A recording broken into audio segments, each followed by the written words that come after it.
Hi everyone, my name is Nick, and today we're going to talk about Tillandsia, which are a group or genus of plants commonly referred to as air plants. We're going to go over some care and watering tips today, as well as do some hands-on watering. Tillandsias get their nickname air plants because these are known to grow on practically any surface, including no surface at all, the air, so it's a very fitting name for these plants, and they're very fun plants to grow around the home for that reason, because there are so many different ways you can display these plants. These can grow on any surface or no surface because their root systems, if they even have a root system, is not gathering nutrients. They're actually gathering nutrients foliarly or through their leaves. I think the most important thing to remember when growing air plants in your home is that these are in fact living, growing plants, so they do require sunlight and water. I am totally guilty myself of putting my air plants in the most darkest, obsolete corner just to give it some life and greenery, and these do not last that long there. Although these do die a little bit more gracefully than your standard houseplants, and I will admit I do keep a little graveyard of my dead air plants because I do rather like the way they look. You still would like to give these guys the conditions they want in order to keep them thriving. So my rule of thumb when it comes to sunlight for my air plants is the greener the air plant, the lower light it can handle, and the whiter the air plant, the more light it needs in order to grow adequately. So for example, this Tillandsia ionantha right here is a rather green air plant. You can see the ends of the foliage where the crystals or the trichomes are not as present is rather green. Versus this other Tillandsia I have right here, this is a Tillandsia tectorum. This is a rather gray, whitish air plant in appearance, and as well it has a little bit of a different texture, but that's a different story. But the color of the foliage really does come into play because it tells you how these plants grow in nature. So this greener Tillandsia ionantha, I can tell, is growing in a little bit more of a probably rainforesty terrain where it's just receiving more humidity, a little bit less light or more dappled light as it's probably growing on trees in nature. But this Tillandsia tectorum, with its whiter appearance and its more fuzzy growth, is telling me that this is probably in a place that's receiving a little bit more air movement. It's definitely receiving more sunlight with that color. So I grow this Tillandsia tectorum in a southern facing window in my home, which might seem like a lot of light, but it seems to really enjoy that. Well, this Tillandsia ionantha, I grow probably about 6 feet away from that southern facing window. It all does depend on how much light your home has to offer as to where is an appropriate place for your particular air plants to grow.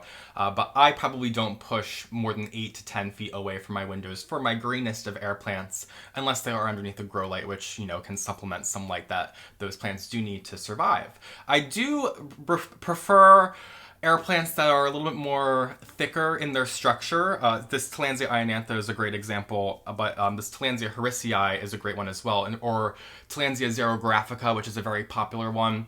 These thicker Tillandsias I just find are a little bit more sustainable than, say, very grassy, thin Tillandsia. I find that if you forget about those, they might behave a little bit more like a maidenhair fern or Boston fern, where they do not like being forgotten about, while these more thicker, structured Tillandsias, they seem to handle a little bit more neglect. Air plants come in many shapes, sizes, forms, and colors, as I've already shown you guys a few examples today, and these are actually native to the Americas. So some of my southern United States subscribers might actually be very familiar with this Spanish moss, or Tillandsia usonioides, which is a very common, very prevalent air plant in southern United States, as well as many other places around the world. You can get really creative with this one if you're growing it in your house, but I would recommend actually watering your air plants at least once a week if you can. I think it's very important, but at least every 2 weeks. But if you're dealing with some of the more fine air plants, like the more grassy ones I mentioned earlier, or this Tillandsia usonioides, I would definitely say at least once a week, if not 2 times a week, is what you're going to want to do. When it comes to actually watering your air plants, there are 2 main schools of thought, if you will. There is soaking your air plants and spraying your air plants. And I'm going to tell you guys right off the bat that I am a sprayer. I do not soak my air plants. I've never had good luck with it, and I'm sure many people will have good luck with it, but this is my channel and we're going to advocate for spraying air plants. So this is where my latest obsession comes into play, which is my Centurion battery-powered sprayer. So this is a continual battery-powered sprayer powered by 2 AA batteries. That is just so much fun to use. I love spraying my air plants with this, and I use it in any chance I get to spray all of my other plants because this thing is so much fun to use, and it's so easy on the wrist for being a continual sprayer.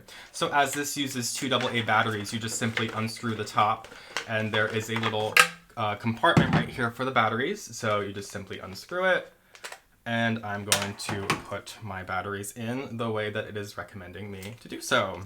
This thing is so much fun to use. I am so obsessed with it. I just filled up the tank with water and put the cap back on, and now you guys can see how much fun this thing is to use. It just continuously sprays, and then again, my cabinet's all wet in this process, but I gotta do some watering today, so we're gonna make a little bit of a mess.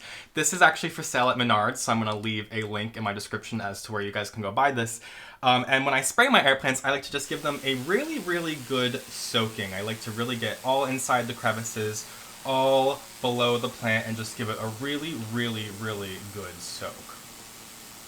And what I also really love about this sprayer is that it actually can change to a hose setting, so you can just get into all of those plants. I actually use this for when I'm going up high, or if I'm going into a crevice, because I have plants all over my home, and I can just get in there, give it a quick spray with this, and it's so much easier than getting in there with the watering can.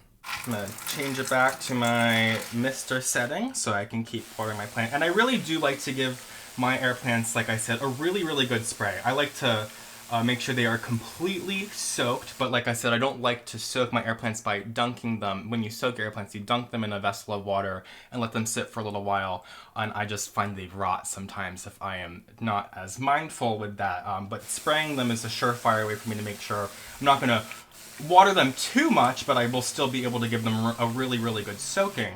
I don't think you can spray your air plants too much quantity-wise.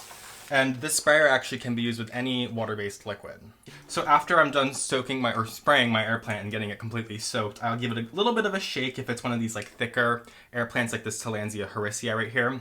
And then I simply set it upside down to dry, just so it's not going to get the water stuck in its crevices. There are other type of air plants as well that you might not necessarily need to set upside down, like this Tillandsia ionantha, which can just simply lay on its side because it doesn't have as much space or thicker spaces for that water to hide. There's definitely spaces for that water to hide. But this one just doesn't seem to mind as much wetness than the other one. In fact, I would say that's probably due to the fact that these grayer, more thicker air plants, as I was saying, like this Tillandsia is probably in a little bit of a harsher terrain with higher wind, so it's probably getting a little bit more air movement than, say, this Tillandsia ionantha, which is probably growing in the rainforest and is subject to much more higher humidity and moisture overall. So as I mentioned, this Tillandsia tectorum as well as this are probably growing in a little bit of a harsher terrain. So if I wanted to be the best plant parent I could possibly be, I should really consider putting a fan near these, or at least giving these some more air movement to be sure that they are not going to get water stuck in their crevices, which could incite rot. Let's go ahead and water our Spanish moss.